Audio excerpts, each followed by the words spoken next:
જૂનાગઢના ધારાસભ્ય સંજય કોરડિયાને ધમકી મળી। ધારાસભ્યને જાનથી મારી નાખવાની ધમકી મળી।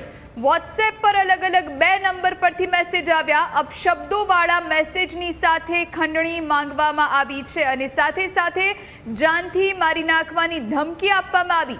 પહેલા 30 લાખ અને બાદમાં 5 લાખની ખંડણી માંગવામાં આવી। રોનક ઠાકુર નામના વ્યક્તિને રૂપિયા મોકલવા માટે જણાવ્યું છે। અમદાવાદ આંગડિયામાં રૂપિયા મોકલવા માટે મેસેજમાં લખવામાં આવ્યું છે, જો રૂપિયા નહીં આપે તો પરિવારની સાથે મારી નાખવાની ધમકી આપવામાં આવી। બી ડિવિઝન પોલીસે વધુ તપાસ હાથ ધરી છે। સંવાદદાતા સાગર ફોન લાઈન પર જોડાયા છે। સાગર, ધારાસભ્ય સંજય કોરડિયાને ધમકી મળી છે, શું જાણકારી? બિલકુલ થી જોઈ જો કહી શકાય કે એક ખૂબ જ ગંભીર પ્રકારની એક જે બાબત છે સામે આવી છે। જૂનાગઢના જે ધારાસભ્ય છે સંજય કોરડિયા, એમને વોટ્સએપ પર 2 અલગ અલગ નંબર પરથી એમને સાગર, આપને અટકાવવા માંગીશ। આપણી સાથે ધારાસભ્ય સંજય કોરડિયા ફોન લાઈન પર જોડાયા છે। સંજયભાઈ, સ્વાગત છે ન્યૂઝ કેપિટલમાં આપનું। જે ધમકી આપને મેસેજ થ્રુ મળી છે, ધમકીમાં પહેલા તો શું લખવામાં આવ્યું છે? એક ઇન્ટરનેશનલ કોલ ઉપરથી મેસેજ આવી, ફોન આવીને એમને કોલ પછી મેસેજથી એમની ધમકી મળી છે। અબદ્ધ શબ્દોનો ઉપયોગ કરી પરિવારને મારી નાખવાની ધમકી કરી છે અને ખંડણી માંગવાની આવી હતી, એટલે એમની ઉપર ફરિયાદ FIR દાખલ કરવામાં આવી છે અને પોલીસ તપાસ કરી રહી છે અને પોલીસ તપાસના એન્ડ સુધી પહોંચી રહી છે।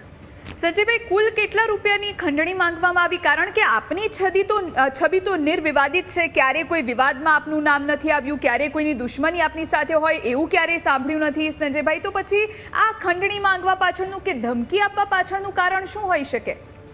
હવે તો એમાં તો પોલીસ તપાસ આવશે એટલે ખ્યાલ આવશે, કારણ કે 30 લાખ રૂપિયાની ખંડણી માંગવામાં આવી હતી।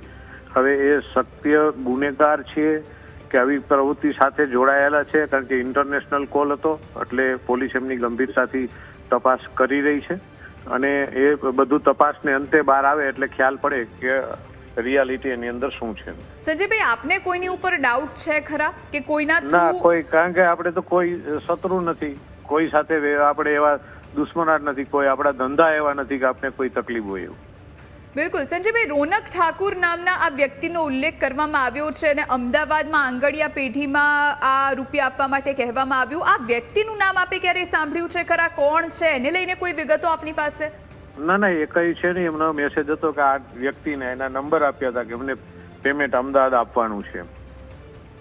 સંજયભાઈ, ધમકી મળી છે એટલે સ્વાભાવિક રીતે પરિવારમાં પણ ડરનો માહોલ હશે। પરિવાર શું કહી રહ્યો છે આપનો? નહીં, પરિવાર ડરનો માહોલ ન હોય, પરિવાર નિષ્પક્ષ રહે છે। ભારતીય જનતા પાર્ટીના કાર્યકરનો પરિવાર ક્યારેય ડરતો હોય જ નહીં।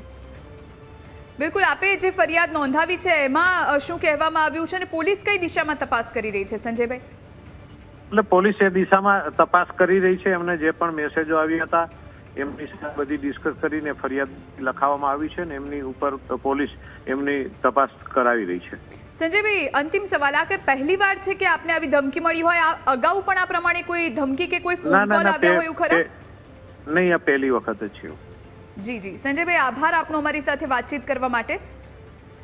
તો ધારાસભ્ય સંજય કોરડિયા, જેમણે અપશબ્દોવાળા મેસેજ સાથે એક અનનોન નંબર પરથી ખંડણી માંગવામાં આવી છે। પહેલા 30 લાખ માંગવામાં આવ્યા, બાદમાં 5 લાખ વધારાના માંગવામાં આવ્યા। તેમણે પોલીસ ફરિયાદ નોંધાવી છે અને પોલીસ હવે તપાસ કરી રહી છે। આખરે એ વ્યક્તિ કોણ છે તેને લઈ અને તપાસનો ધમધમાટ, કારણ કે અલગ અલગ 2 નંબરો પરથી આ મેસેજ આવ્યા છે, વોટ્સએપ પર મેસેજ આવ્યા છે, એટલે હવે આ વ્યક્તિ સુધી પહોંચવા માટે તમામ ચક્રો ગતિમાન કરવામાં આવ્યા છે। તો ધારાસભ્ય સંજય કોરડિયાને જાનથી મારી નાખવાની ધમકી મળી છે।